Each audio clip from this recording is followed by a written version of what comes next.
Thank you, everybody, for coming. I'm talking now in the position of the Network for the Anthropology of Religion, which is hosting the event, which is a research group, a network, which is in our host institution of me and Jenny, the Center for Research in Anthropology in Lisbon.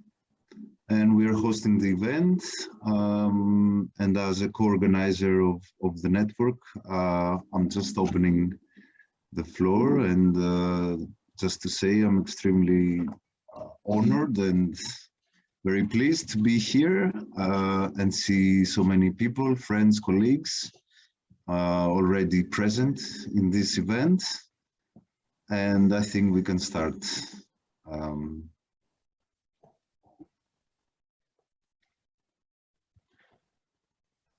Thank you, Anastasia. Yeah, I mean, it is actually, it's such a great pleasure to celebrate today here the publication of my monograph with friends and colleagues, even if it's online this time, unfortunately. I was thinking, how to introduce this launch, and actually thought of brief little eagle eye story, which is personal. When I was 2.5 years old, albeit being a very chatty and very sociable child, I suddenly stopped talking. After plenty of visits to medical doctors who couldn't really find what was wrong with me, I was taken to both the local church and the local Orthodox Christian priest of my village, and also to many traditional religious healers, but without any therapeutic success. Finally, as a last resort, my mother took me to the local spirit medium, despite all the difficult situation surrounding his identity, because obviously he was a spirit medium within a very strongly Orthodox Christian environment. So using a combination of Orthodox praying and other symbols, such as the Easter candles, he basically performed the evil eye ritual on me. And a couple of hours later, I was already talking as if nothing had happened. I had never had any sensory, affective, or embodied memory of that spiritual healing. But it is the narrative of that healing, however, that it has kind of stayed with me, and in a quite peculiar way, it has motivated me to study the evil eye and all the creativity integrated in its practice. So this book is the outcome of a quite long personal, as I just mentioned, but also anthropological journey, which started during my BA and master studies, and was consolidated with my PhD at UCL under the excellent supervision and academic guidance of Professor Charles Stewart, who I'm more than honored to have here with us today to speak about the book. And I have to admit it's a little bit surreal at the same time. Interestingly, at the beginning, I didn't really intend to submit a manuscript of this book for publication, because I was lucky enough to publish in articles and book chapters my evil eye research from very early on, and in a way to put the evil eye behind me when in 2011 I began a postdoctoral position here at CRIA, the Center for Research in Anthropology, which has also provided me with a great academic space to be able to write basically this book. But throughout my postdoctoral projects, the evil eye kept coming back, kept appearing as a theme ethnographically. So even if unintentionally, I always, had to in a way to ethnographically deal with it in a way. while also having the opportunity to revise and update my old ethnographic data on it. What you can expect, therefore, to read with this book is a long-term ethnography on the Greek Evili, with special reference to the elastic boundaries between Orthodox Christianity and New Age spirituality and healing, and their creative amalgamation in vernacular practice. At the same time, this book presents and represents a wider picture or context of the individualization, transnationalization, and pluralism of contemporary religiosity in a Southern European country that has been traditionally or stereotypically regarded as predominantly monoreligious, as Christian. So before I pass the word to our guest speakers, let me now take a moment for a few acknowledgements. First of all, I'm grateful to Bloomsbury for giving me the opportunity to see this book come to life, especially to Lale Persglove, who enthusiastically welcomed and supported the publication of this book, to Lily McMahon, who has worked with me with great efficiency during all the stages of the publication process, and to the series editors of Bloomsbury Advances in Religious Studies for happily agreeing to include this book in their series with very encouraging comments. And as the book is primarily based on my PhD thesis at UCL, which is situated around Bloomsbury neighborhood of London, symbolically, it's also, you know, I wouldn't have asked for a better publisher in that sense. First and foremost, I wish to thank immensely all my ethnographic collaborators, without the help of whom obviously we wouldn't be here today. I want to extend my gratefulness to all my anthropology teachers, friends, and colleagues from my BA years at the University of Thessaly, and my master at Goldsmiths, and especially my UCL years in London, as well as my colleagues here at CRIA. They have always been a constant source of productive research, dialogue, and inspiration. And albeit, you know, you're too many to be mentioned by name in the restricted time we have now, I know that many of you are here today, which is really important to me. So thank you. So I would like to introduce you now briefly to the guest speakers of today in order of appearance, so that there is this, you know, flow, and I'm not gonna be interrupting in between their commentaries. The first guest speaker is Professor Charles Stewart from the Department of Anthropology at UCL, University of London. I don't know if Charles needs an introduction actually, but let me just say that he's one of the most well-known anthropologists internationally, who are experts on Greek culture, on the anthropology of religion, and historical anthropology. Actually, Charles' article on the Greek supernatural was perhaps the first ever anthropological article I read when I began to study anthropology. And in a way, it's still influential to my work to date. And so in that way, it was quite fitting. And one way choice that Charles became my PhD supervisor on this work on the Evili. And I really couldn't have asked for a better person and anthropologist to work with. Most of the ideas presented in the book were developed under Charles's thoughtful, bright, and very inspiring manner of discussing and of offering advice. And he was also the first one to actively insist that I should transform my Evili thesis into a book. So it may have taken much longer than expected, but I will always be indebted to Charles for all these reasons.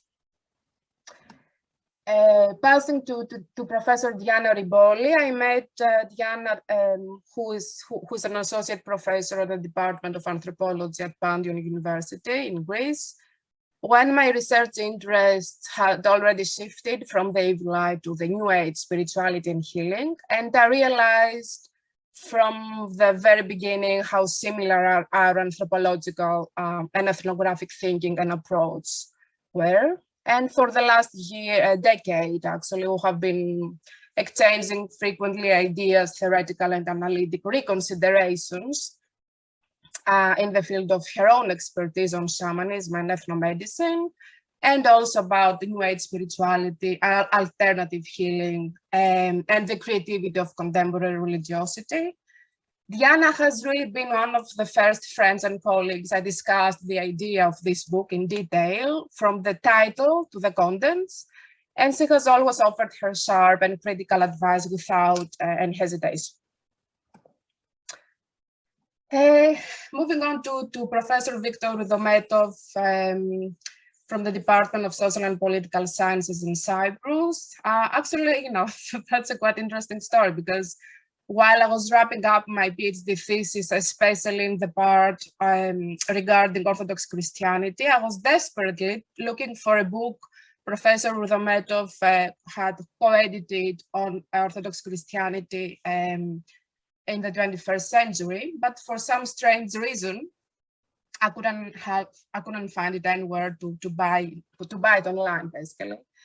And it didn't really exist in the British Library, where I was working intensively, and which was also quite surprising. Ironically, quite a few years later, I ended up being part of that particular book launch's presentation in its Greek version. I have since also had the opportunity to present the main argument of my monograph in his department in Cyprus. And my book is very much influenced by Victor's argument on the globalization and globalization of religion in general and Orthodox Christianity in particular.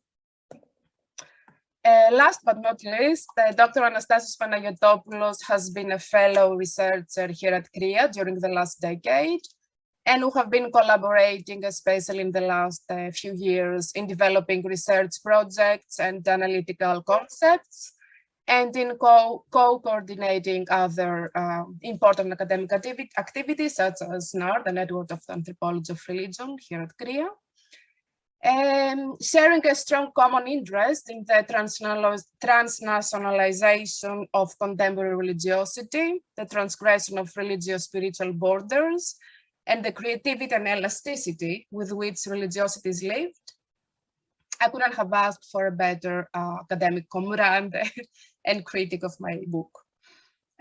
So with many thanks and appreciation for the presence of all of you today, and of the four guest speakers, obviously, I look forward to viewing this book through the lens of the speakers and to the discussion that will follow.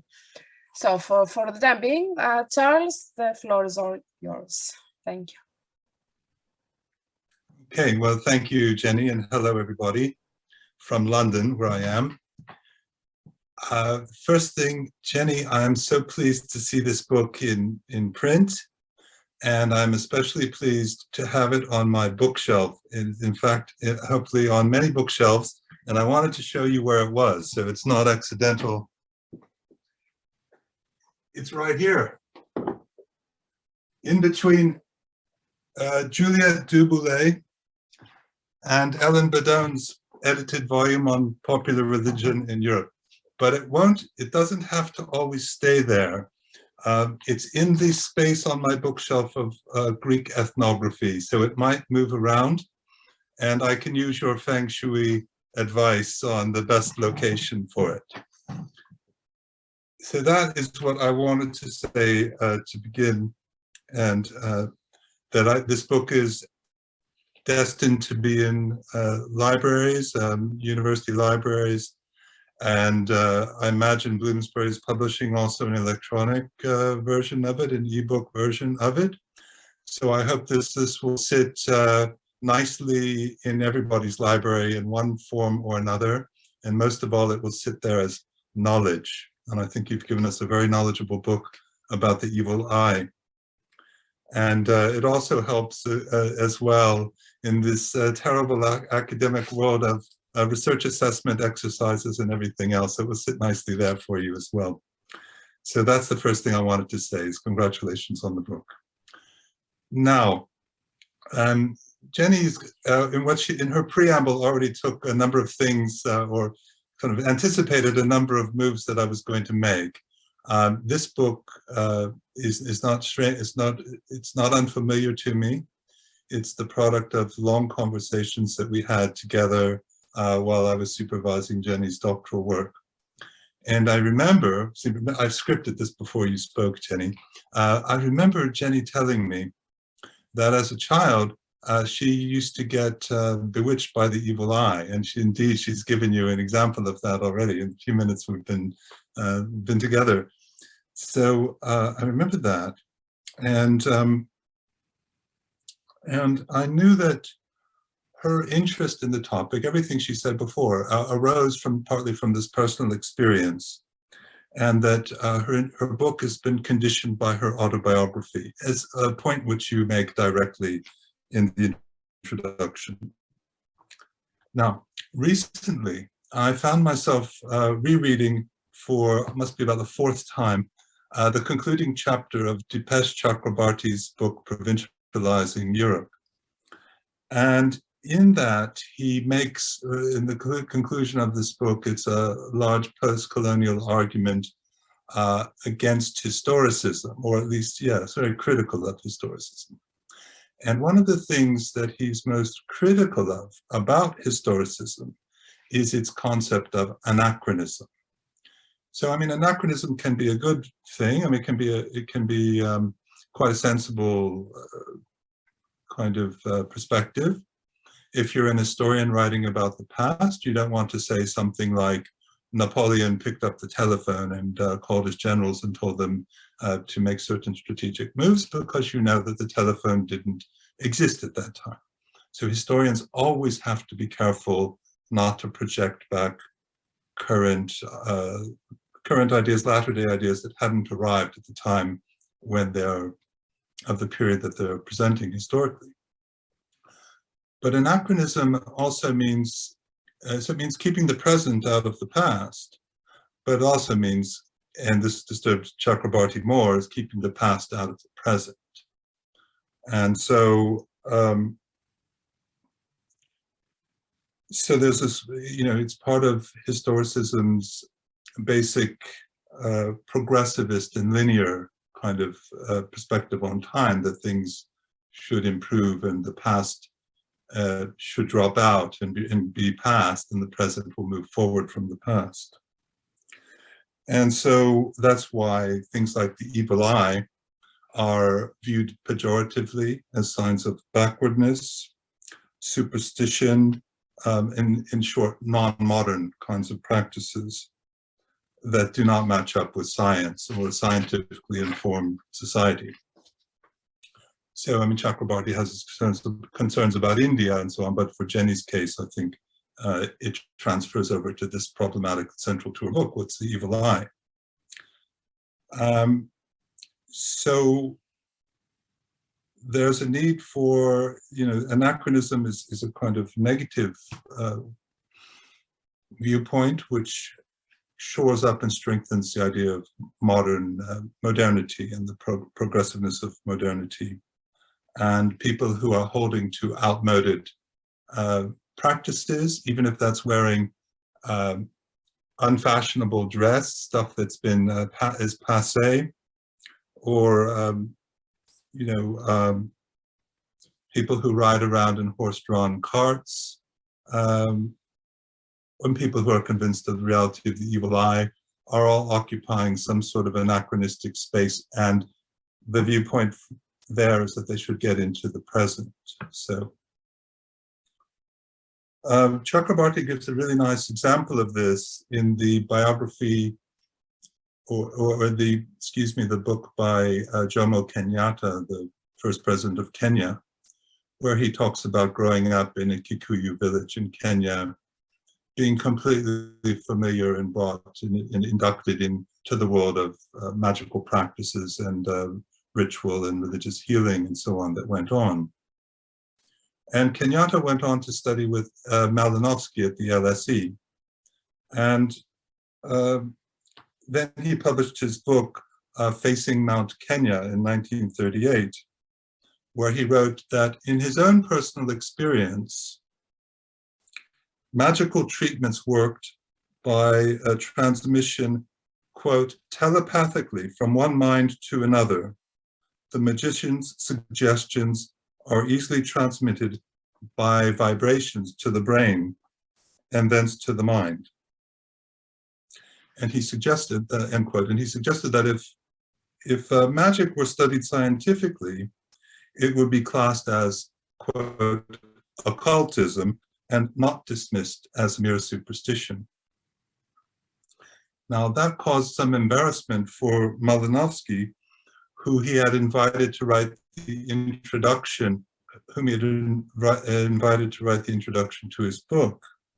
And Malinowski said, well, there's no real evidence for these transmission of waves from the brain, telepathic communication, but you could accept that this was a cult, and that there's a whole problem with occult, because occult or occultism was accepted as a term and concept in this practice in 1930s Europe. But Malinowski says, well, we could accept it as a cult and therefore like Europe, but Europeans resorting to occultism was all wrong as far as Malinowski was concerned. So he was a good, he was signed up to modernity, and that was part of what was anachronistic for him. And Malinowski wrote in his introduction, quote, that occultism was quote, a dangerous canker in the heart of Western civilization, as in Africa. So there you have the split between a native participant, Kenyatta, and an outside observer, Malinowski. And the word native is quite important, I think, because it connotes a lengthy socialization into belonging, into an embodied culture, and an embrace of practices like the evil eye. This must be very different from the thin participation of a foreign ethnographer like, for example, myself, who lacks the same deep feel of the practice. In order for me to engage with the evil eye, which I did to a degree in my field research, I had to suspend my own disbelief, and I had to dismiss so much of what I had come to assume about science and the world as I knew and interacted with it in day to day. Now, Jenny, on the other hand, had, along with many other Greeks, had absorbed an orientation toward the evil eye from an early pre-critical age. It was a given in her environment, sort of like if your parents take you to church and tell you that God is real and all of this is the way to do things, then you aren't equipped at that age with any of the critical apparatus to think it through for yourself, and that happens later in life. So you're kind of inducted into this first, and it's quite powerful. Sediment is embodied sedimentation of practice in you. And it's only later, as I say, that you begin to distance yourself from it. And that's what Jenny explicitly says in her introduction, that she did. I mean, she was immersed in the evil eye, and she came to criticize it, and then other things. But her dismissal, her rejection, her rejection of it at a certain point in her life was never exactly the same thing as would have been my rejection of it. We were coming from two different places to begin with. So her rejection doesn't have the same result as an outsider's dismissal of it. Because she can't do away with the many years in which she lived with it, emotively, uncritically, acceptingly, in an embodied fashion. And I imagine that strands of that embodied reception of evil eye panoply of practices and associations remains still in Jenny and in many members of the Greek population. And that can be activated again. And it can be activated again even unwillingly, despite yourself.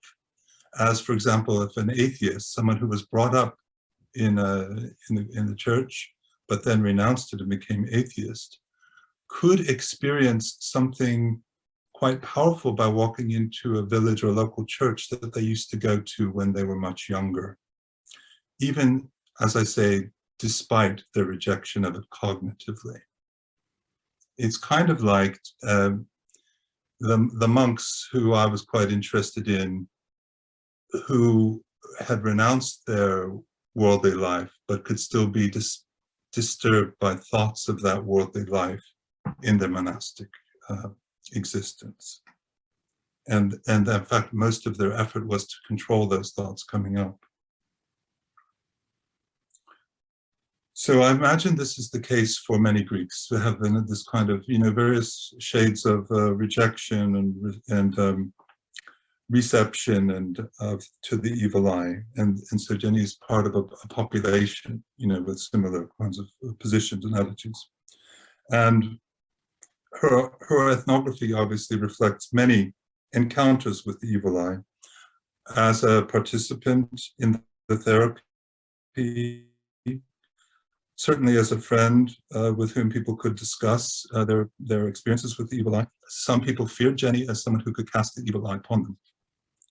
And they could discuss everything onto their own reconfigurations of the idea of the evil eye as spirituality and energy. I wonder if it's appropriate to think, Jenny, about moments in this research when you yourself were, to use a modern term, triggered by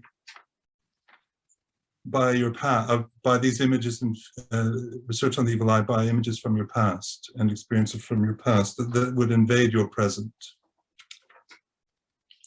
and whether those destabilized you in any way. And I wonder if such triggering is restricted only to ethnographers who spend a long time focusing on the evil eye, or if ordinary Greek people, other Greek people, may similarly be triggered by much more haphazard, sporadic encounters with evil eye phenomena in ordinary everyday life. If so, I imagine that the surprise of such moments might result in an even more profound disorientation, or perhaps no disorientation at all. Maybe the evil eye practices would be felt as more akin to a warm, comforting tradition, a sort of care and cultural embrace, like eating your grandmother's cooking. Perhaps the evil eye simply coexists in a non-systematic, inconsistent present where science and tradition share space and allegiance. This brings me back to Chakrabarty's treatment of anachronism. Historians, it could be said, represent the thought processes of modernity, and they generally guide inhabitants of modernity land to treat the past as past, and to assume that development should be general and consistent. Yet Jenny's ethnography shows that the past is mixed up in the present. The now, the present moment, is not homogeneous, but shot through with anachronisms, like Kenyatta's stance on magic, or the European immersion in occultism. Jenny says at the outset of her book that her native status in the end did not make her ethnography that much easier than it would have been for an outsider, or different than the work of any non-native ethnographer. At one level, she's correct. We all have our doubts. We all of us ethnographers. We have our struggles to collect data, and we have the same search to find adequate models and theories. But I think that she also said some crucial things, also in her introduction a few pages prior, that relate to the anachronism issue and her own personal journey and ambivalences that led to her own meaningful identity reconfiguration. By that, I understand, or do I understand, but I infer, I impute that she came to grips with her own anachronism, her own multi-temporality. The evil eye was not firmly in the rear-view mirror as she had thought in early adulthood. I think that that realization, which became clear in the course of her research and writing, which I had a front row seat at, is fundamental for reading this book. Almost all of the people who appear in the book, in their own various ways, are similarly living with degrees of uncertainty about the evil eye. They have gone through trajectories of rejection, embrace, commodification, folklorization, and much more. The evil eye is past, yet present. Present, yet undergoing transformation and entering into a future enmeshed in new age repertoires of knowledge and practice.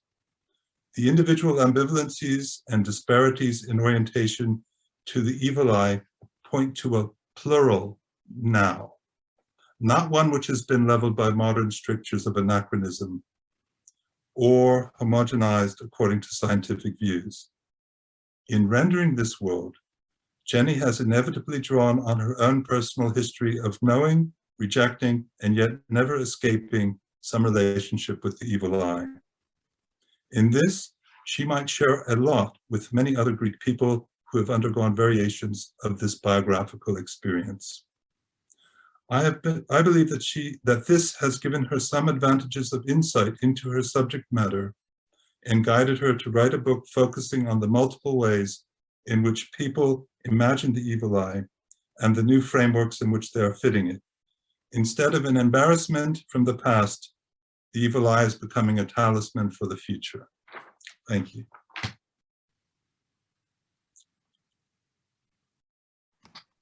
Thank you very much, Charles. Oh, wow, that was really fascinating. All these, well, beautifully woven thoughts about multitemporality and about the pluralism of time, basically. And I'm gonna comment or I'm gonna answer any questions of the guest speakers at the end of all presentations, but this was really wonderful. Thank you. And now I will pass the word to Diana Riboli, the second guest speaker. Okay, thank you very much. Hello, everybody from Athens. And of course, first of all, I would like really to thank the author of the book, my dear colleague and friend, Jenny. And I really feel extremely honored to be part of this panel. I've been teaching for quite many years at the Department of Social Anthropology of the Greek University of Panteion in Athens. And I must tell you that my undergraduate and postgraduate students often ask me to write papers on the subject of the evil eye in Greece. And I found that this interest, in addition to being scientific in nature, is also and maybe mostly of a personal nature. When I talk in class about the evil eye and the xematiasma, which is the ritual healing against the evil eye, and the various anthropological interpretations, students, they are kind of surprised by the fact that the belief in the evil eye covers so many important spheres at the social, at the religious, at the spiritual, at the therapeutic levels, and so on. And many students, regardless of whether they consider themselves Orthodox Christians or not, immediately reiterate the fact that they believe in the evil eye, and they use the verb pistevo, and in her book, Jenny devotes a very accurate, very interesting explanation of the use of this verb in Greek language. So my students, they immediately feel that they have to reiterate that they believe in the evil eye, and they also often ask people, mostly from their family environment, to practice exematiasma, a ritual against the evil eye. And for students, as I believe for many Greek women and men, regardless of their age or social stratum to which they belong, the evil eye is a fact and is so ingrained in their perceptions that is taken for granted. It's far from being irrational, and this belief is part of a logical system based on the principle of cause and effect. Annoying symptoms at the somatic level are eliminated by a therapeutic practice, of course different from biomedical ones, but equally effective. Jenny's book, which I sincerely hope will be translated very soon also in Greek language, represents the first, to me, anthropological analysis to highlight many of the less explored sides of the evil eye. And as the author rightly states, the majority of studies on the evil eye are mostly folkloric, and as well as most of the quite limited anthropological studies on the evil eye, they were carried out mostly in rural areas of Greece. Now, over the years, most of these studies have contributed to create, to me, what is an unrealistic image of the phenomenon, insisting on the division between rural and urban, a division that in other respects also reflects the heated debate in anthropology, and not only, of the division between local and global, or between traditional and non-traditional.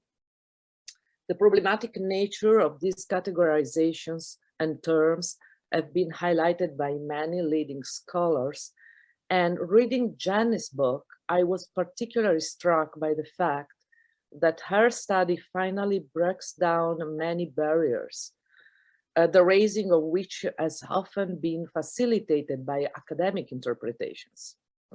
The book never yields to the temptation to resort to stereotypes, presenting a completely different and very dynamic picture of contemporary Greek spirituality and religiosity, where, as observed in many other parts of the world, various traditions meet. Excuse me. In most cases, these encounters give rise to new forms of spirituality endowed with a unique strength and fascination, of course, since they represent both tradition and innovation, but both at the same time, without these being two opposite concepts. There is nothing paradoxical in hanging a glass eye-shaped amulet on a carpet with Chinese ideograms and dragons, has Jenny. There is also a beautiful picture in the book. Just as there is nothing paradoxical in hanging the same object next to icons of Orthodox saints. Although the second possibility is more recurrent in Greece, in reality, the Chinese carpet or objects from the Brazilian tradition of Palo Alto, Feng Shui hourglasses, energy crystals, Orthodox icons are completely equivalent when displayed with matacchia, which are objects that are believed to protect against bad luck and negative energies. The spirituality and religiosity of oral traditions, even if they are very ancient oral tradition, in reality, as Jenny's studies points out, are always and have always been modern and contemporary. They are always willing to adopt new elements from any other tradition or culture because actually they are elastic and inclusive systems. But that's not all. Jenny's research shows very convincingly how the belief in the evil eye in Greece and its interrelationship with New Age practices, mostly, though not only drawn from Eastern cultures and religions like yoga, Feng Shui, Reiki, and so on, create what the author calls, and I quote, a dynamic field of spiritual freedom through individual action. One of the many merits of the book is the analysis of the belief in the evil eye and its, let's say, evolution in the light of the social and political situation in Greece during the very difficult years of economic and social crisis. In a country where the separation of church and state has not yet taken place, and where, as the author well points out, inspired of course by the work of Molokotos Liederman, the concept of Hellen orthodoxy creates a nationalistic link between Greek ethnic and socio-cultural identity and Orthodox Christianity. New Age and evil eye practices, on the one hand, express a growing distrust of institutional religion, and on the other hand, allow access to a spirituality experienced in a more intimate, free, and deep way, thus also becoming subversive forces of change. Not only the analysis of the evil eye, but also the methodology adopted by the author is innovative and falls, to me, within the framework of a decolonizing methodology. The author presents in an extremely sincere way her positionality and her involvement in research conducted with an experiential and sensory methodology, becoming herself both a person affected by the evil eye and a healer.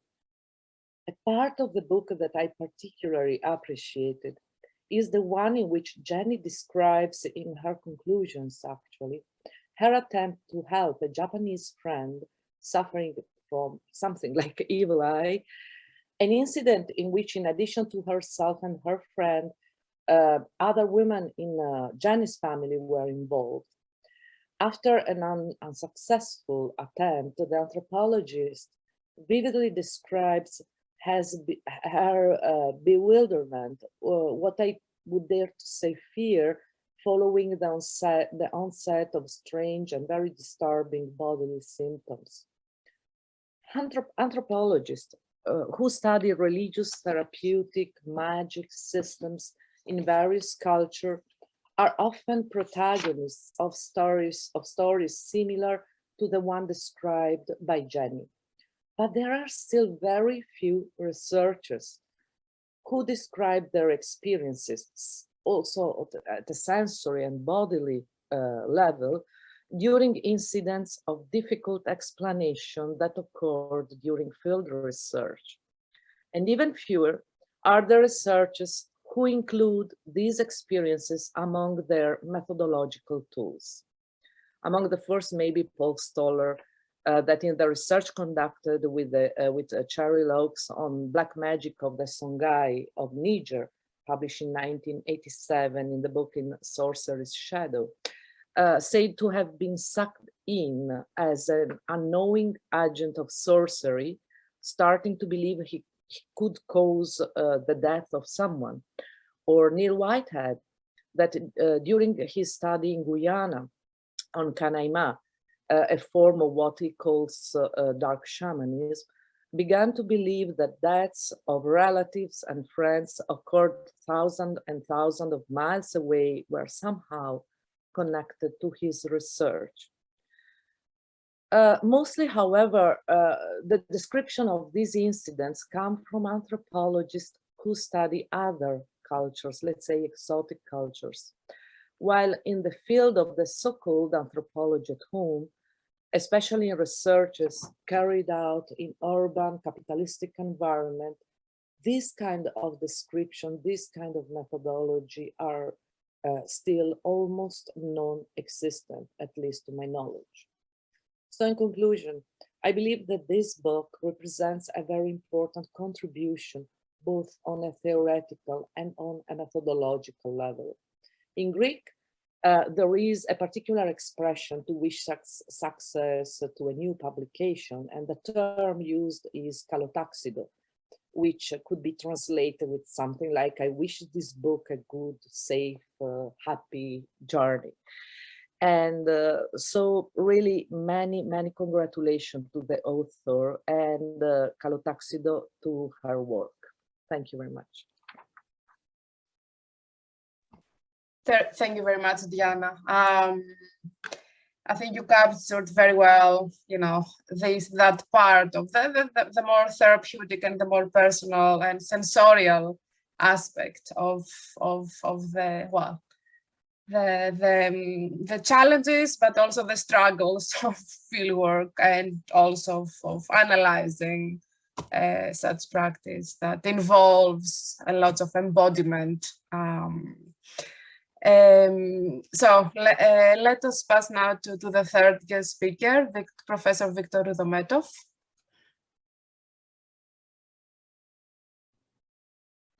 So you can hear me, I hope. You can hear me? Yes, yes, Victor, we can, yeah. Okay, good. Okay. Hello, world. I'm asking about the sound because I had bad experiences in the past. First of all, my congratulations to Jenny.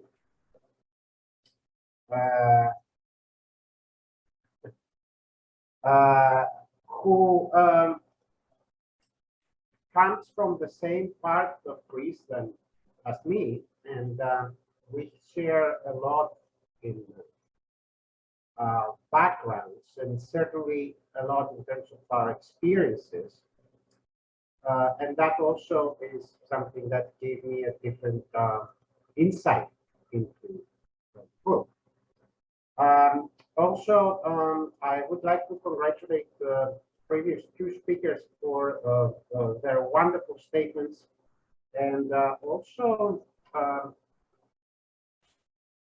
I'm extremely tempted to diverge and engage in the anthropological soul searching that they've been up to, especially with the references on temporality and related affairs. But I will try to stick to the book. So,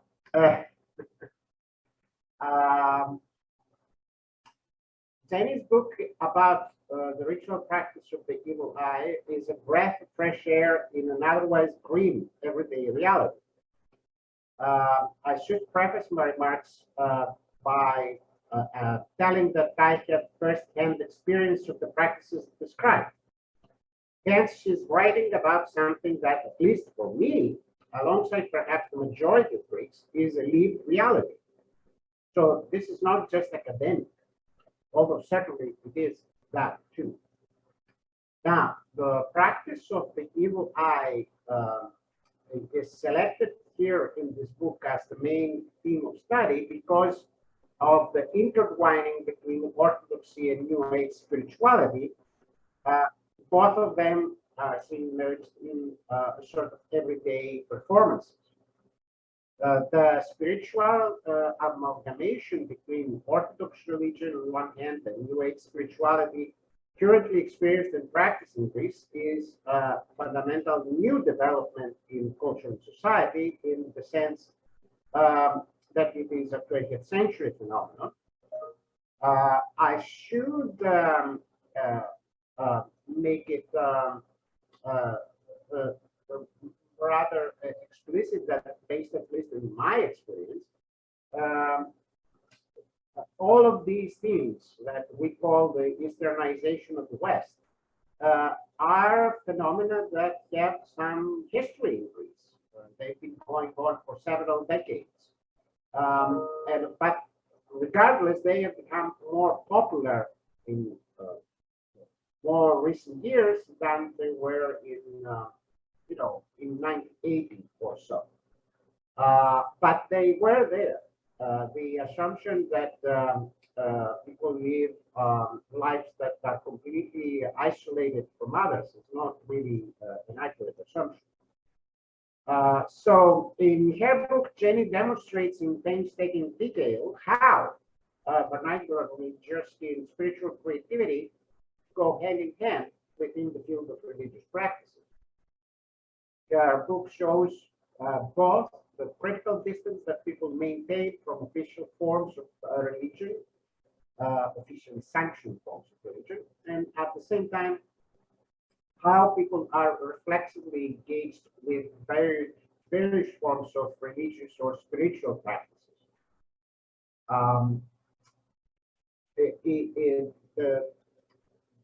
This research follows and comes on the heels of the new research paradigm of studying what has been called lived religion, or the consequences of the spiritual revolution within the West. This new paradigm deconstructs earlier accounts of the secularization of the world and shows how religion persists even in postmodern societies. The gist of the book's thesis lies in the claim that we live through a new age of religious expression or religious spirituality that involves emotion management through spiritual practices. This argument recenters social life around the role and significance of emotions for understanding enduring structures of social relations. It also registers Durkheim's long-standing legacy to the study of religion, especially in terms of his argument about religion being an indispensable component of human existence. The social nature of evil eye affliction is extremely well described in the book's chapters. Getting the evil eye is inseparable from feelings experienced in a communal setting, and cure for its bodily manifestations is likewise found through emotional mediation. As Jenny writes, cultural uneasiness is expressed through the medium of the body, and it is the subject's somatic conditions that express social performances staged between their factors and the subject themselves. It's a social dance of sorts.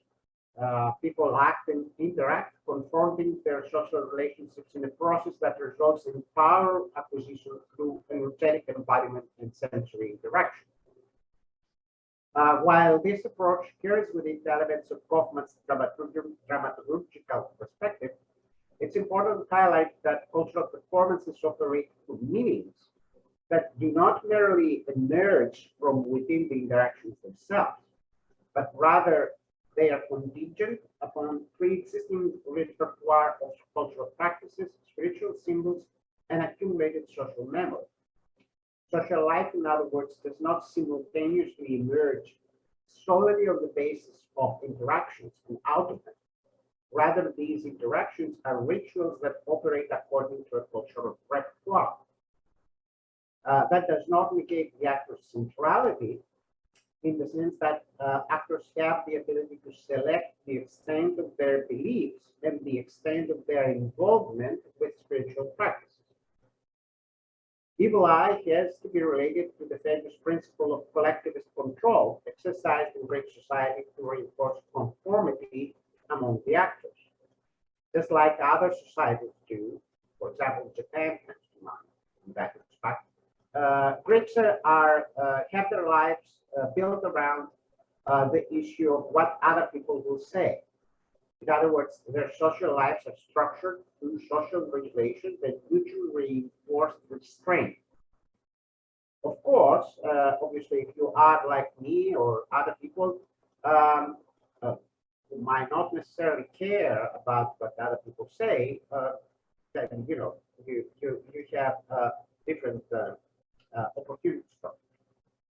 But the majority of people are not academics.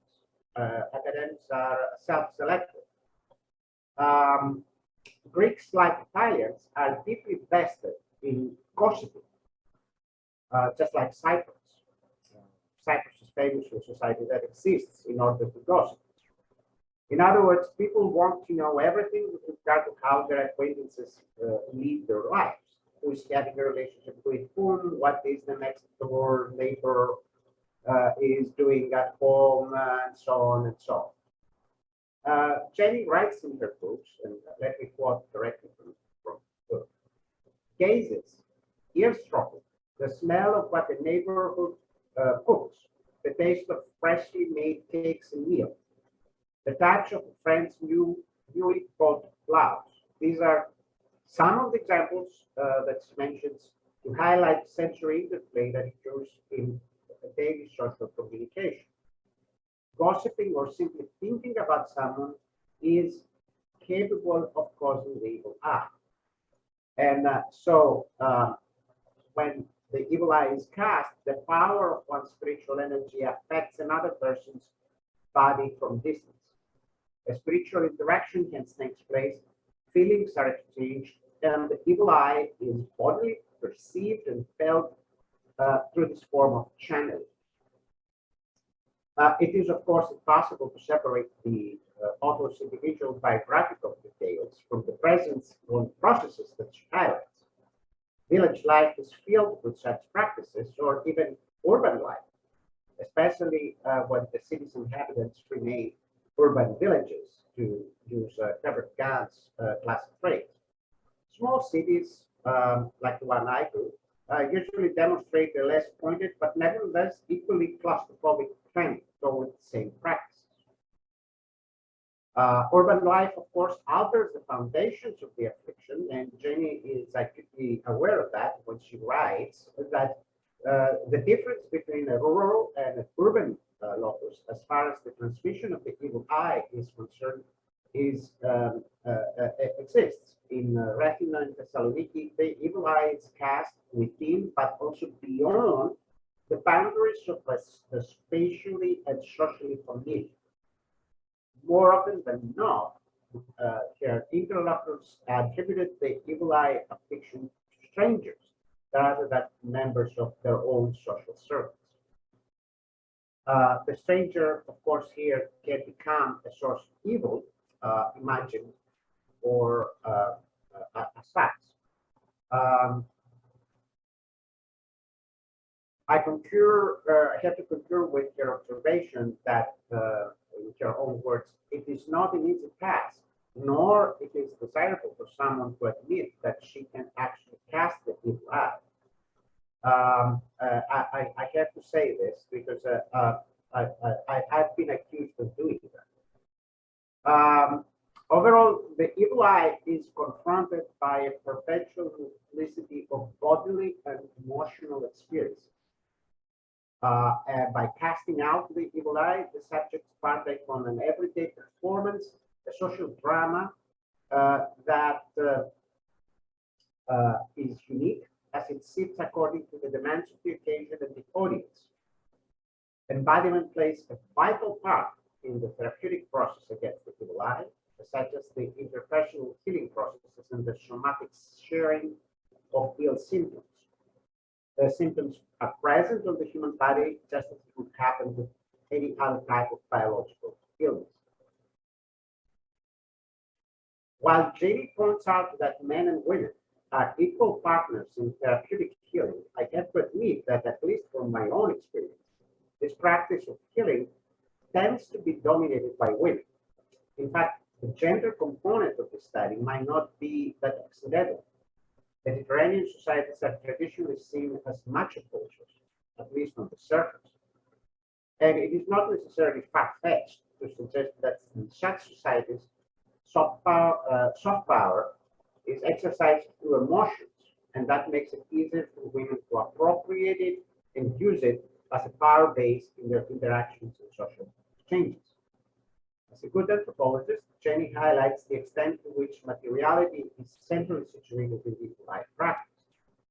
Objects that are closely related to the evil eye are popular in her two research sites, including, of course, the ones that she does extensively, known as the Matete, of which, of course, I can show you one. Here it is. So, in conclusion, it is undeniable that the modern Greek spiritual field has reached the new age of pluralism and spiritual syncretism. In her later work, after this book, Jenny has further explored the cross-social or comparative dimension of such practices through comparisons between Greece and Portugal, whereby significantly expanding the scope and significance of this research agenda for the future. But staying within the limits of the arguments presented within this book's pages, it is certainly the case that the religious landscape of contemporary Greece has become individualized, and the boundaries of Greek vernacular religion have extended to incorporate New Age spirituality into a hitherto conceived as exclusive Orthodox spiritual field. It is not just about Orthodox Christianity or about superstition, of course. It is about spirituality and energies, about pursuing a form of New Age spirituality. I have to supplement these conclusions with the observation that certainly anthropological work has been guilty of overemphasizing the rural component, and so it is quite refreshing to have a study that discusses the urban context, because after all, it is where people actually live. The majority of people live urban life.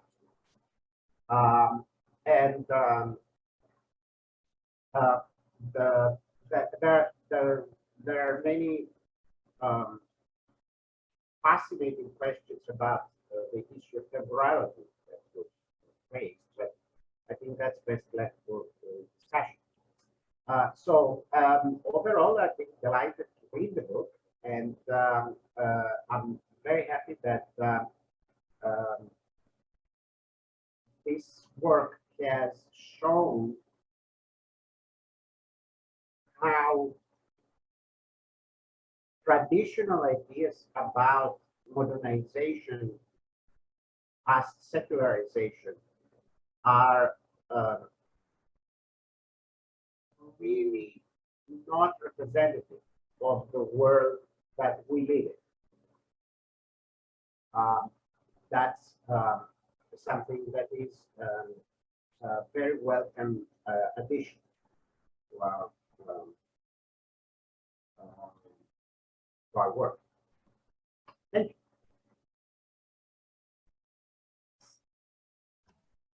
Thank you very much, Victor.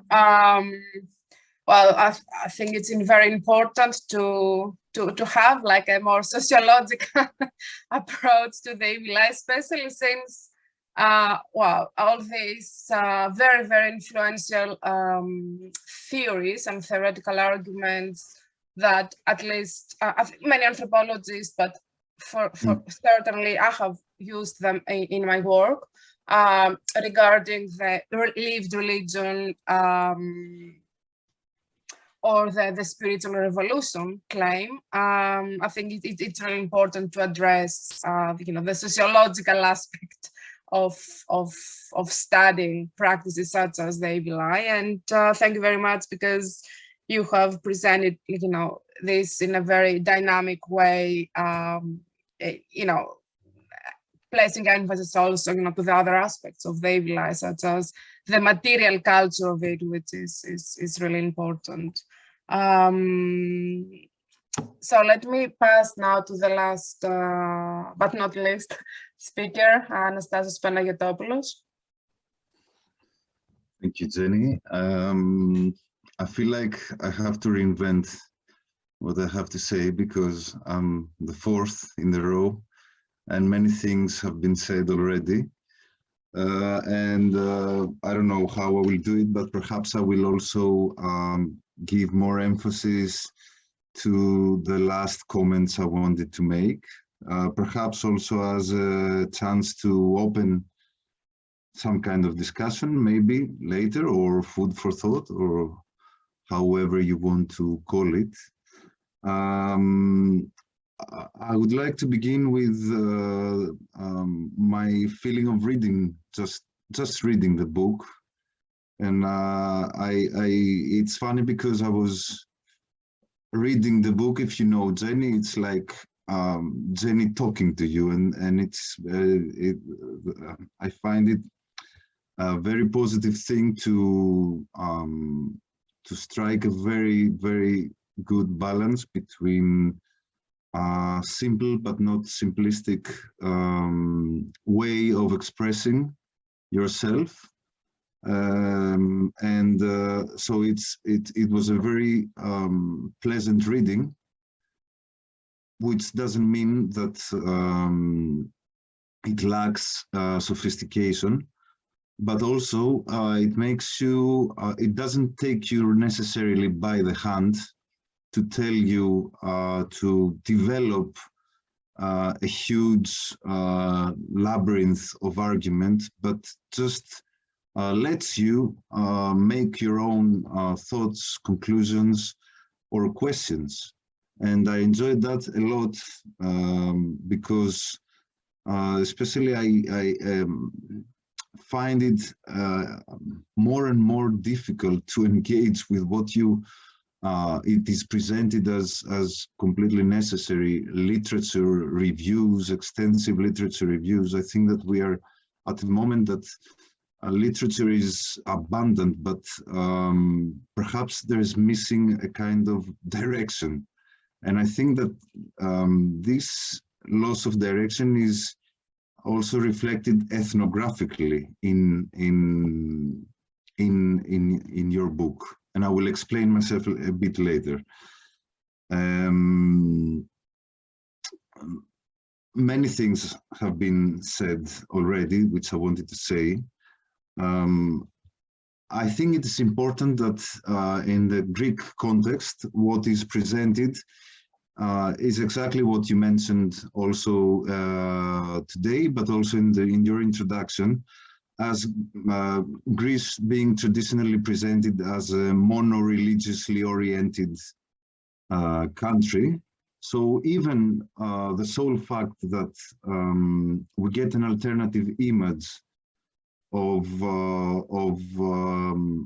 religious experiences and phenomena which are not necessarily related to Orthodox Christianity, this is on its own a contribution. But I think the book goes one or two steps further than that, because it does not abandon Orthodox Christianity, or it does not take, let's say, an opposite stance to it. And at the same time, it does not create something which I see in other readings, in other publications, or in other ethnographic contexts, a linear passing from, let's say, the denominational religions to New Age. You don't create a romantic picture of a passing from traditional denominational religions to a romanticized view of New Age. And I think the most important contribution of the book is that, and you mention it, I think, in the conclusion, this third path, which also it is even used politically as a term, but it's interesting that the evil eye is not detached completely from Orthodox Christianity, but is not also attached completely to this New Age spirituality as you presented in the book. So I think this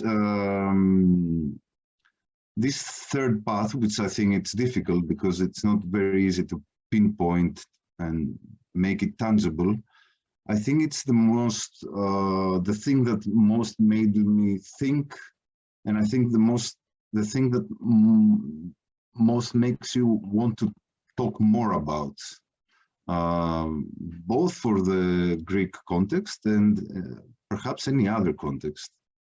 What is this exactly? Which I think ethnographically it's very well presented in that sense.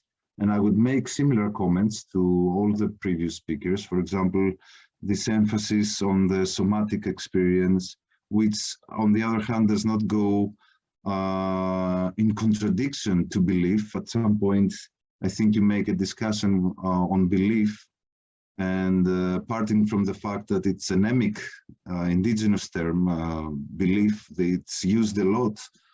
All this somatic experience does not go against belief. I think you mentioned Needham, for example, and his critique on belief, but you say that in the Greek context, belief is important, but on the other hand, you don't make a contradiction with the experience of the evil eye as a somatic experience. I'm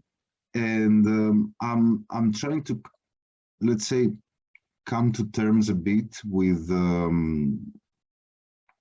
what this third path could be, and perhaps we could link that to this discussion with the secularization theory, which I would like to.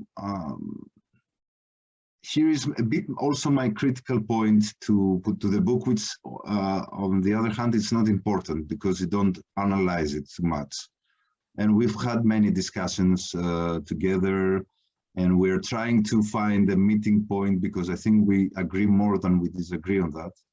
But I just want to open a discussion perhaps with this mention of secularization, because I think it's far more complex than saying that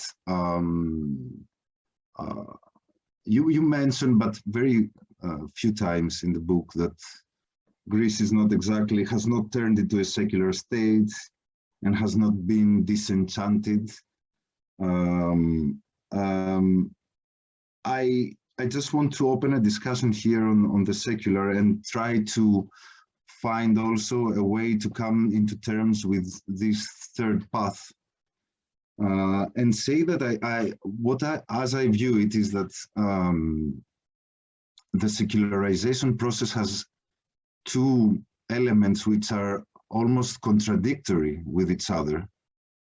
And I think that what we are experiencing as a change is not necessarily a disproof of the secularization, but a change in qualitative terms. What I want to say, for example, is that sometimes a secular is measured quantitatively as the more of the secular, the less religious we are, or vice versa. But I think a secular context has two elements which are almost contradictory with each other, but they are formative of the secular.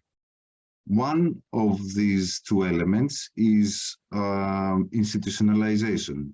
So and here you describe very well how people are disenchanted with the institutionalized element of religiosity, which is represented by Orthodox Christianity in the Greek case. People seeking to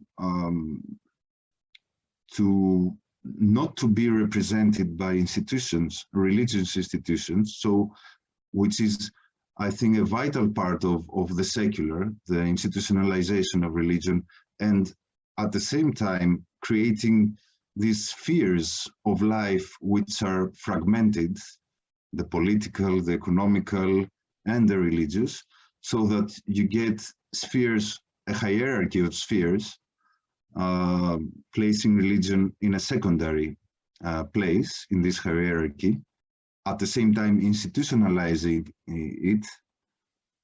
And the second element, which might be contradictory but coexistent, is the privatization, as it were, of religiosity and many other aspects of life.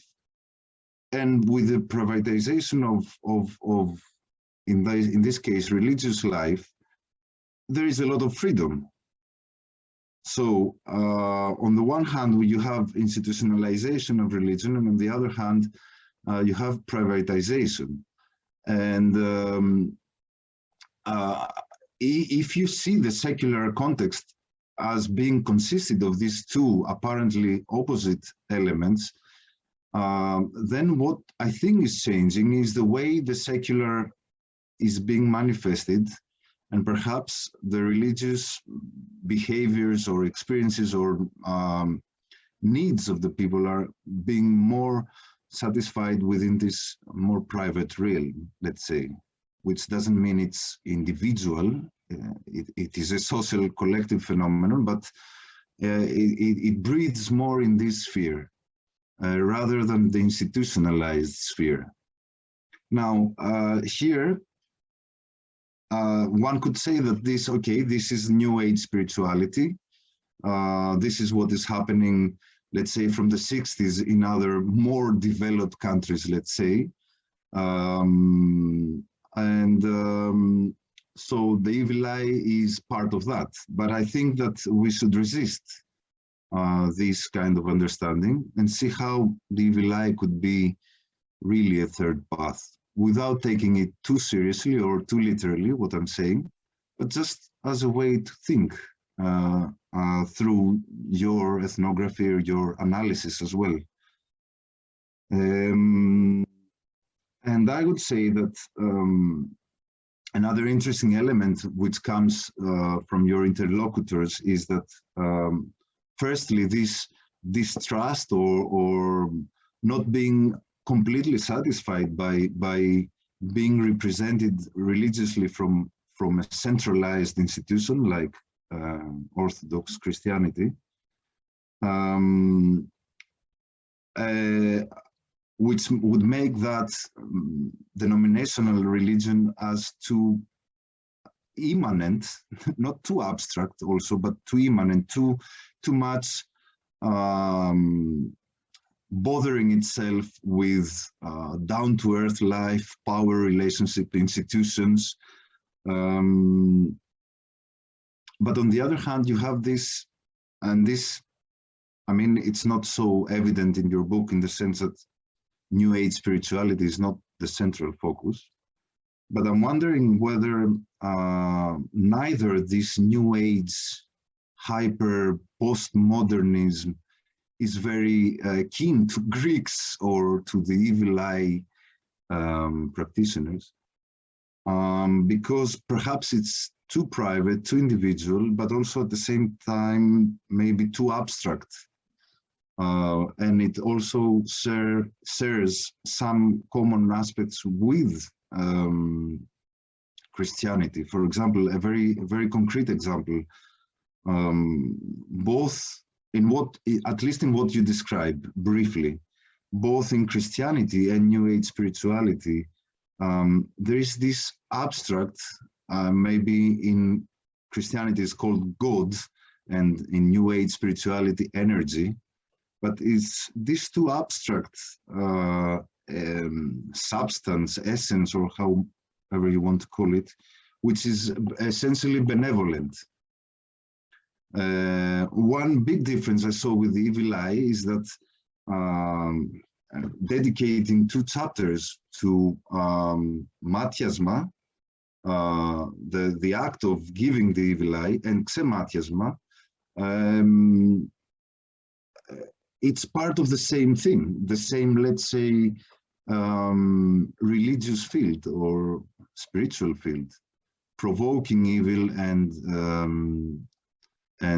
being healed for affliction and healing, in this case, is part of the same, let's say, spiritual cosmos. Whereas, at least more clearly in Christianity, let's say the evil is outside the, although there is room for debate, but internally, the evil is not within Christianity, it's outside Christianity. But again, in New Age spirituality, at least as you have described it, there seems to be a preference to this energy as being benevolent at the end of the day. Whereas the evil eye has these 2 polarizations are internal to it. I would also comment that it also seemed to me that the evil eye has this immanence being felt but not profane in this institutional sense, which this could make it more similar to New Age spirituality. But on the other hand, it seems to be less individualist, but also less abstract in a sense. It kind of strikes a balance between private life and institutional life. And Victor, I think, mentioned the neighborhood, let's say, element of it, which is not exactly too collective or too private, too individual.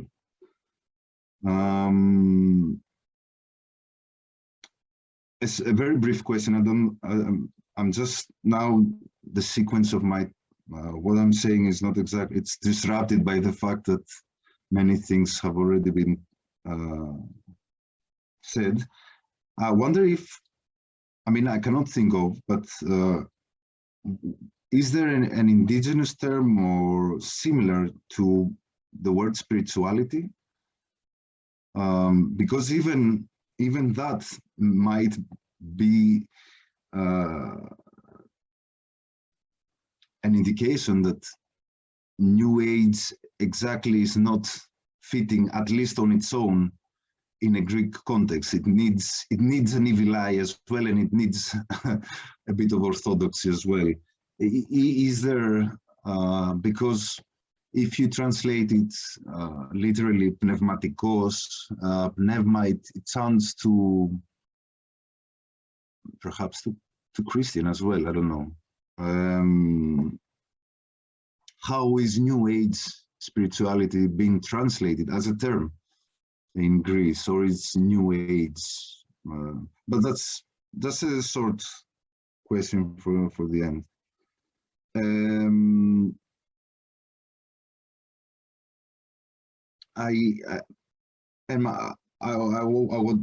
This is the most difficult part of what I wanted to say, so I'm not sure if I will make sense. You mentioned at some point that I really like that it's, and also I think Charles mentioned that it's not, it's about degrees of uncertainty and unsettlement, as you mentioned at some point. You say contrasting fields of energy, different routes to spiritual unsettlement. By explaining evil eye affliction in energetic terms, my interlocutors have shown that spiritual charisma is not incorporated by ritual elite only.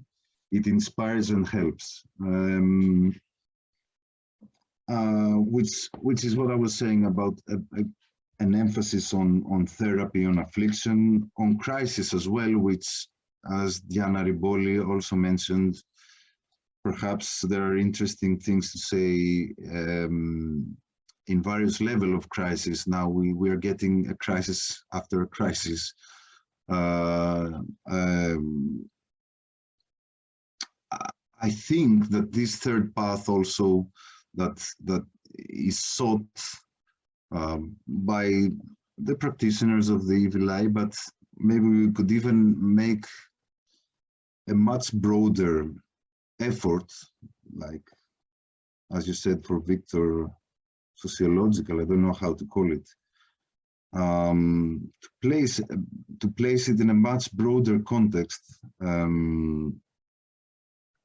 of thinking, of being in an era of unsettlement in general, which does not have to lead to a postmodern, I mean, the journey itself, what is sought is this third path,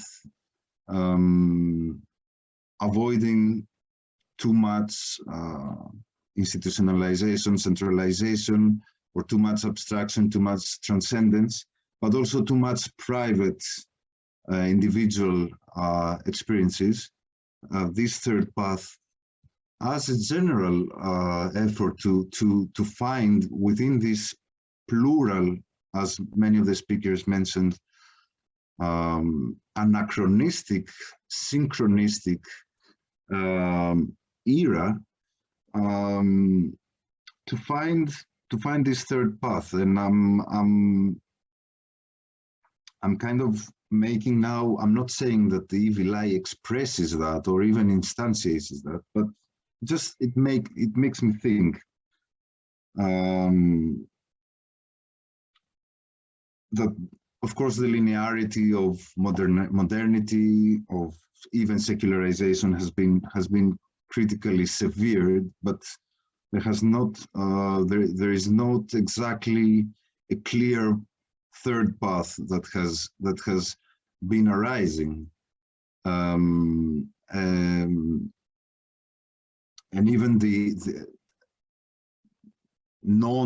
whatever we might find as anthropologists as attractive in studies like your own or my own on religious studies, as a kind of religious democracy or religious decentralization, I think we are more attractive to that by the fact that we don't see it happening in broader terms, in a broader context.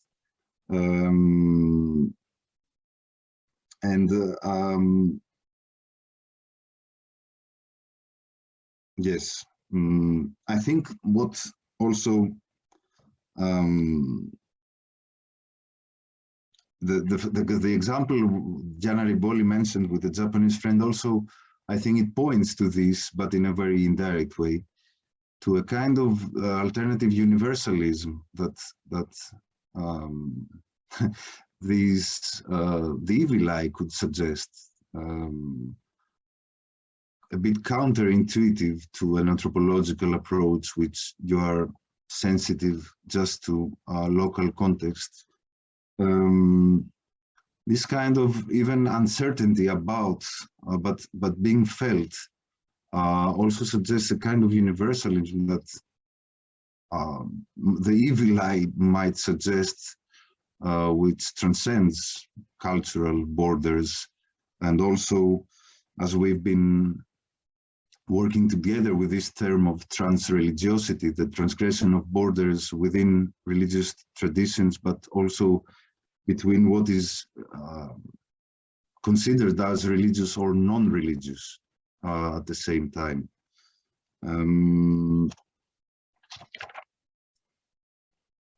Yes, I think my last point, I didn't make it so clear, but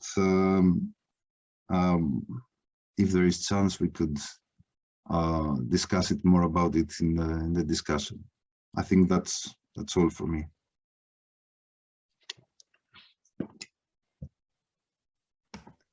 Thank you, Anastasia. Wow, you brought up many points. So maybe I will just do a brief comment on kind of all the really wonderful comments of Charles, Diana, Victor, and Anastasia. So it's quite difficult, because I think after listening to your comments, I really would like to go back to the book and incorporate everything in there. Although obviously it's not possible, but everything was really inspiring. Thanks, Anastasia. First of all, because you pointed out to a very important thing about this book, which is the ethnographic writing style. I think it's quite crucial. And well, when I was during my master's studies at Goldsmiths, I had Professor Brian Morris. I'm sure that many of you know him, at least as a name. And his main advice to me was that you have to stop writing in a complicated way. People have to really understand what you're talking about. It's important, not, when you share your work in the future, it's important to be collectively understood also by our ethnographic collaborators. And the book was written with this advice in mind. Now, with regard to the privatization and deprivatization of religion, I wanted to also play with the private and public spheres, in the sense that they rely acts a lot in the social sphere, which is obviously in the public space, both on religious public space and spiritual public space. So it is individualized in many ways, but I think as Victor also mentioned, it's quite sociable. It goes out of the private boundaries of one's house and out to the social arena. So there is a lot of creativity in that public negotiation, let's say, of how it is performed. But yeah, in terms of spirituality, the Greek equivalent would be pneumatikotita, and it's actually used by vernacular practitioners of both New Age and Religio as a term to describe their practices. So pneumatikos, spiritual in Greek, might also mean the priest, where when one goes and confesses their sins. So this derivative of spirituality, pneumatikotita, is not really used, but pneumatikotita is used. But it at the same time it's a quite complicated term, because it signifies a link to the transcendental. So in that sense, it is used for both Orthodox religion and New Age spirituality. And the boundaries there are very, very, are not solid, are very, very thin. What I have done basically in the book is to actually follow the emic way of defining these types of conceptualizations. Otherwise, it would get more complicated in ethnographic terms and in analytical terms as well. What is really interesting to me, and I wish to thank all four of you for your wonderful comments, criticisms, and ideas, new ideas actually, is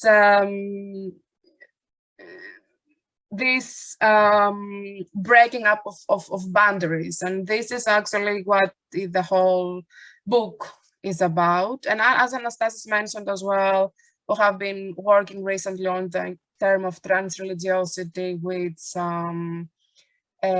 is all about transgressing religious and spiritual boundaries and borders.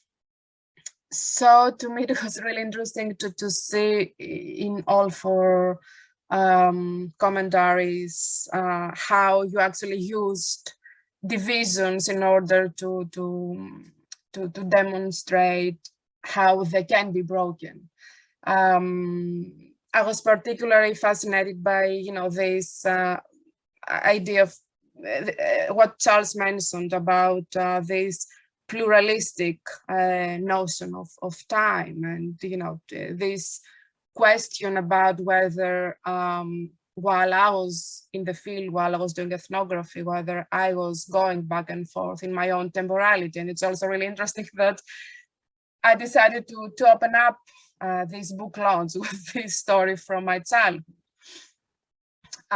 So it is true that, yes, all these multi-temporalities do exist in both the analysis and in the ethnography itself, but also on the histories, the biographies of both the ethnographer and the anthropologist, but perhaps most importantly of the people, the Greeks that were willing to talk with me during my research in the last decade, because it's them that they go back and forth. They go from childhood memories of the Evlai, which are more, let's say, traditional, and in many ways they're also related to the rural space where stereotypically the Evlai would occur and would be practiced, and they come forward to let's say to the present, where all these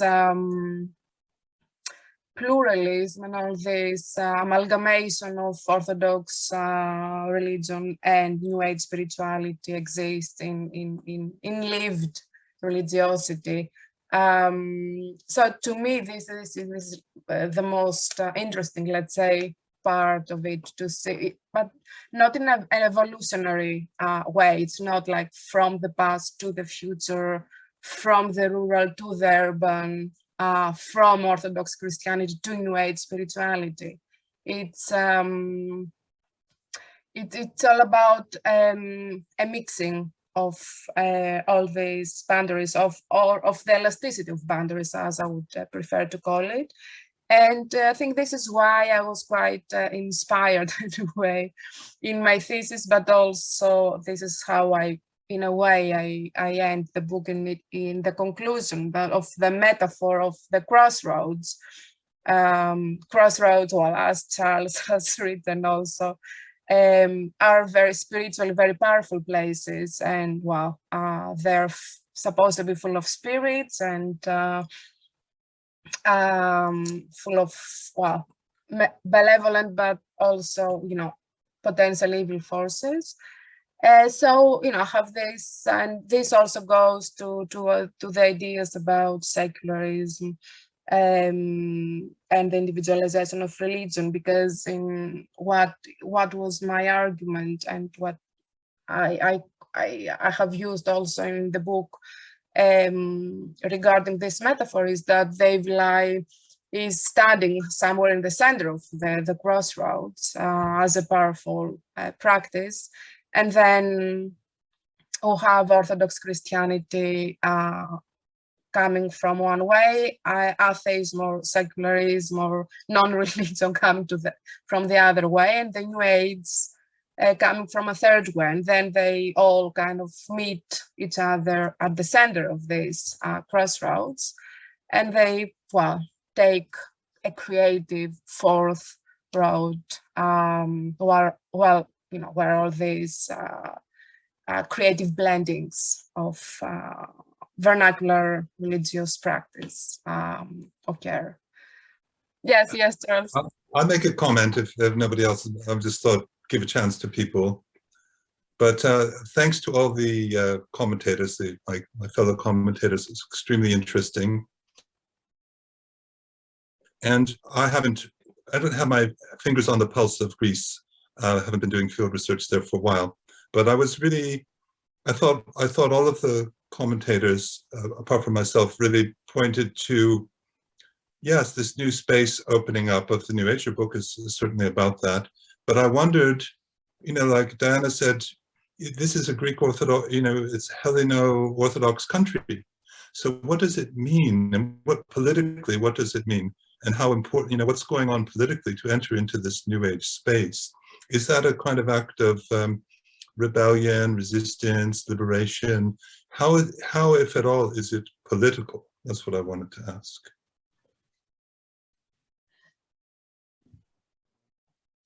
Well, that's how, in what sense? I mean, one might say that it's not necessarily political. Why should it be?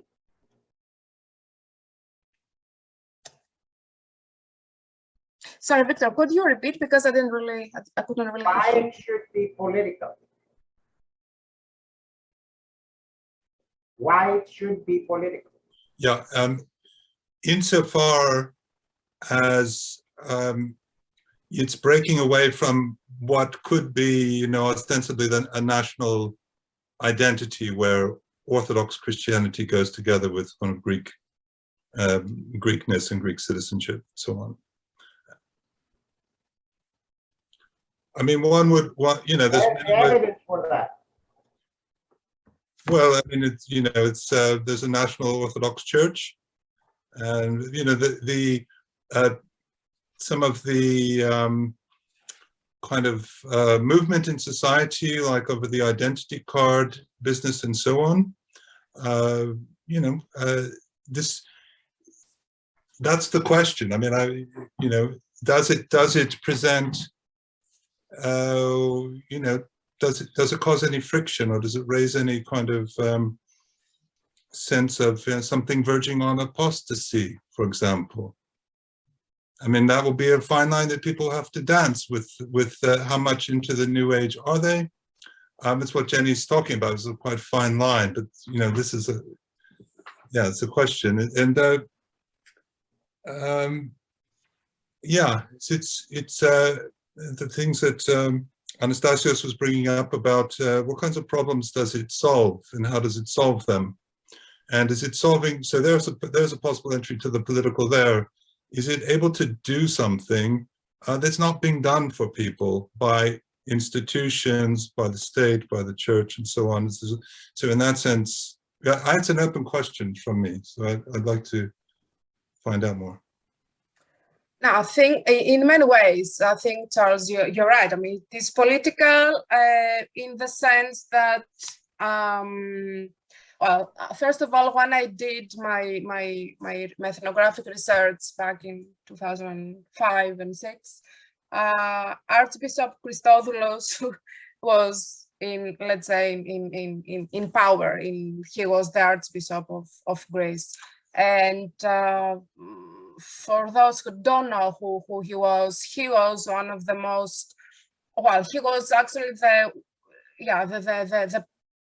the religious leader of the last decades, who actually was actively engaged in politics and wanted to bring Orthodox Christianity into the political sphere in many ways. It was really interesting that during fieldwork, but also, you know, during the decade that followed, where, well, after the passing away of Christodoulos, where Hieronymus, who is another, the current actually religious leader of the Orthodox Greek Church, but he doesn't have any political aspirations, and it's very interesting to actually see the difference between of religion of the Orthodox Church, of the role of the Orthodox Church in terms of politics, and also how people were actually reacting towards or against these two leaders. Also, the political aspect of the evil eye in many ways is that end of New Age in a more extensive way is how the people actually reacted or went against the current socioeconomic crisis. The majority of the people I spoke to, but over the last decade, in a way used this, let's say, alternative to the institutionalized religion practices in order to make their own spiritual revolution from below. So they actually, it was, let's say, an unofficial political statement they made, that they couldn't really want to be part of this Helleno-Orthodox identity, and they would actually want to escape this rigidness in terms of their own religious identity. So the identity crisis that Charles mentioned has to do a lot with it, because from the one hand, there are the very strict Orthodox practitioners who claimed, and they continue to do so until today, that the term Orthodox Christianity should be written on the Greek identity card. But these voices are now much more obscured, because all this new, let's say, generation of practitioners have have come to claim their own space in contemporary Greek religiosity. And on another level, especially with regards to the socio-political, economic, but also a migration crisis that occurred in Greece in the last years. Again, this was also a step, these new forms of practicing religiosity and of understanding, actually, Greek identity, not necessarily as linked to Orthodox Christianity. In big cities such as Athens and Thessaloniki, basically there was this openness of religious boundaries as migrants came especially to the big city centers. They brought with them lots of practices and traditions from their own religious backgrounds. And the religious pluralism that was being practiced in these big cities, and I can only speak from these big cities because this is where I actually did my field work. Well, it was quite evident, and so in that sense, the practice of the evil eye, but in relation to both Orthodox Christianity and New Age spirituality, can be regarded as a political act, but much more subtle, obviously, and from below, as I said. Yeah, thanks, Jenny. If I may, I think also, and you, Jenny, you mentioned this fact, talking about the political aspect Charles was raising.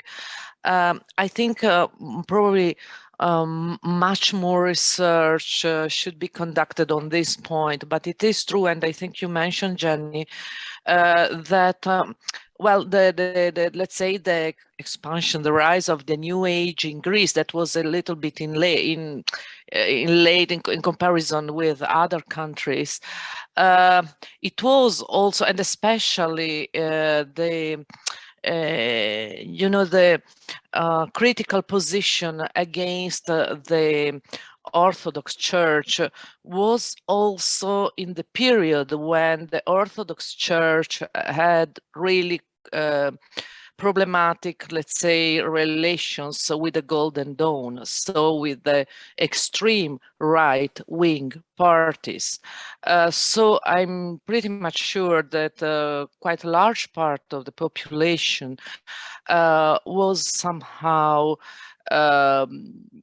deluded by the Orthodox Church, and it happened, I think, pretty much in the same time, and that was a big open, especially in big cities, to alternative, let's say, spirituality, to holistic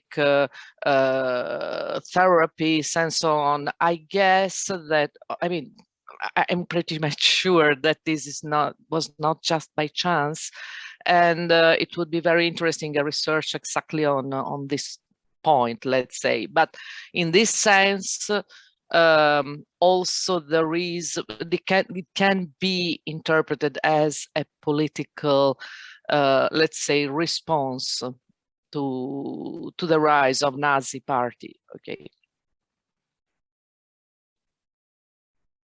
No, thank you, Diana. Yeah, that's a brilliant point. I think I'm trying to forget that the Golden Dawn exists in Greece, so it didn't really connect the dots. But actually, when I talk about this respectfulness in terms of migration, I think this was also happening exactly during the period that Golden Dawn was basically on the rise.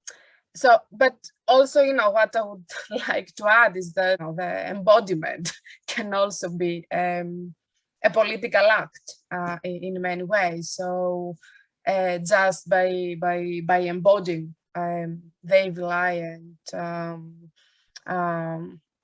these alternative forms of New Age healing, it can also be regarded as a kind of well, spiritual revolution, as I mentioned before, as a kind of a political revolution as well, in terms of how you know, the people's own bodies can be are involved in both religious and therapeutic practices, and it's also a revolution, let's say, against both the institutionalized religion and against biomedicine. I think that we can close. We're slightly over the time as well. I don't know, really, for those who know me, you know, this feels very personal, and I'm extremely grateful for all of you who have made an appearance today. It's really important to me, and it's I'm very happy to have seen some faces I haven't seen for quite a while, from you know, our usual years as well. Thank you so much. I'm really grateful to the 4 guest speakers, Charles Stewart, Diana Riboli, Victor Roudometof, and Anastasios Panagiotopulos, for bringing up all these really fascinating points and food for thought. I'm sure that it's not just me, but I think all the participants today were really inspired by your ideas and comments. And yeah, hopefully we're gonna see each other soon in a presential way next time. Thank you. Thank you, Jenny. Thank you very much. Thank you very much. Goodbye, everybody. Bye.